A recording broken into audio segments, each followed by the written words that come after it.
Hello दोस्तों, तो मैं लेके आ गया हूँ इंग्लिश के एग्ज़ाम से रिलेटेड मोस्ट इम्पोर्टेंट क्वेश्चन। यानी उन क्वेश्चन की एक कहानी रूप में मैं आपको बताऊंगा, जिसे आप हिंदी में समझकर हिंदी में बड़ी ही आसानी से ट्रांसलेट कर सकते हैं। तो आप शुरू करते हैं। The portrait of A lady में जिसके राइटर हैं खुशवंत सिंह।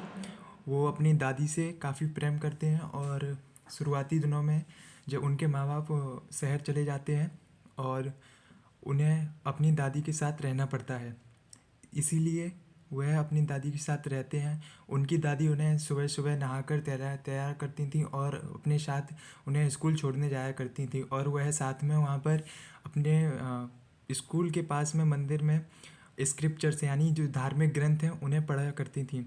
और छुट्टी होने पर उन्हें अपने साथ ले आकर लाती थी, और साथ में स्क्रूपलिंग्स यानी कि स्टेट चपातीस यानी बासी रोटियां उनको कुत्तों को डालना बहुत पसंद था।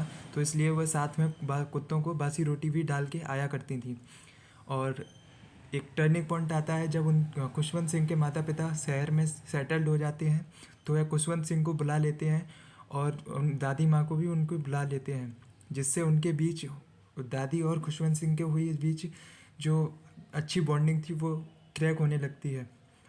इसी बीच पता चलता है कि वह एक मोटर बस से स्कूल जाता है।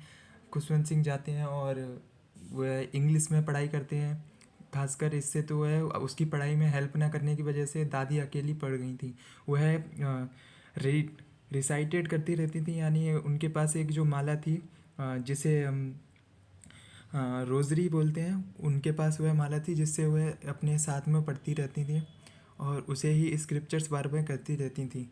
एक मोड़ और तब आया जब वह बाहर विदेश में जाने वाला था, तो उसकी दादी उसके साथ आई, परंतु उसे कुछ बोला नहीं और उसे जाने के लिए बोल दिया और उसका माथा चूम लिया। 5 साल बाद जब खुशवंत सिंह आते हैं तो उसकी दादी बड़ी खुश होती हैं और उसे लेने रेलवे स्टेशन जाती हैं, जहाँ दादी को देखकर खुशवंत सिंह भी बड़े खुश होते हैं। जब दादी घर पे आती हैं तो वह मोहल्लों की लेडीज़ों के साथ काफ़ी जो ब्लेजेस म्यूज़िक होता है उसे करती हैं, और अगली सुबह वो बीमार हो जाती हैं। डॉक्टर आते हैं और उसे बताते हैं खुशवंत सिंह को कि उनकी दादी की तबीयत काफ़ी ख़राब नहीं है, वह जल्दी ही ठीक हो जाएंगी।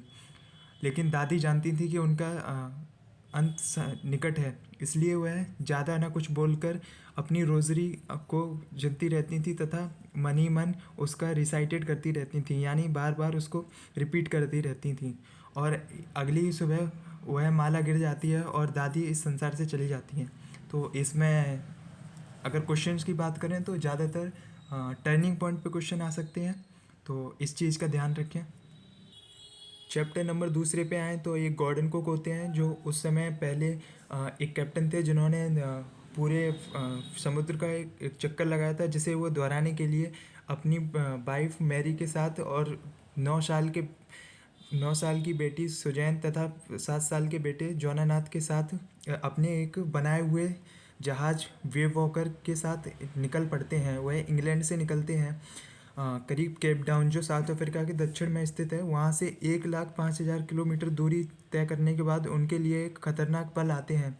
जनवरी 2 को वह एक ऐसे तूफान से गुजरते हैं जहाँ उनको एक चोट लगती है, और इसलिए वह बहुत ही परेशान हो जाते हैं, क्योंकि उनकी शिप बहुत बड़ी थी, करीब 13 फीट चौड़ी और 15 फीट बड़ी थी। इसलिए वह उससे काफ़ी निपटना उनके लिए काफ़ी भयंकर हो चुका था।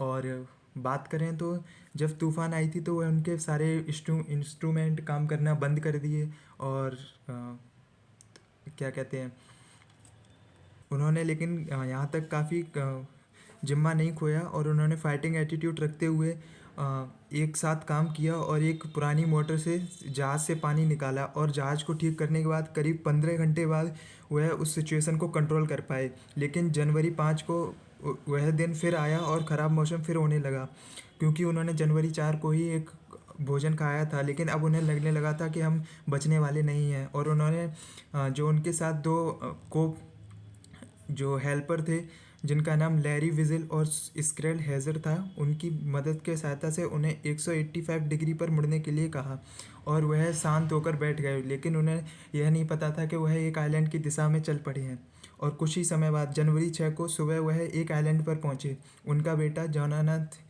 उनके पास आया और बोला कि क्या मैं आपको हक कर सकता हूँ, और उसे हक किया और बोला कि आप इस वर्ल्ड के सबसे सबसे सर्वश्रेष्ठ डैडी हैं। और वह एक आइलैंड पे पहुंच जाते हैं जिससे वह सुरक्षित बच जाते हैं।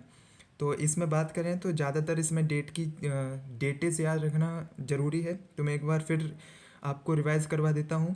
1976 की बात है, वह अपने वेव वॉकर और वॉइस वॉइस यानी समुद्री यात्रा। और जनवरी 4 जब उन्होंने पहला भोजन खाया। जनवरी 2 जब वो काफ़ी ख़राब मौसम से गुजरे और उन्हें चोट आ गई। जनवरी 5 फिर मौसम ख़राब हो गया। और जनवरी 6 जब वह एक आइलैंड पे पहुंच गए। तो इतना ही है इस चैप्टर में।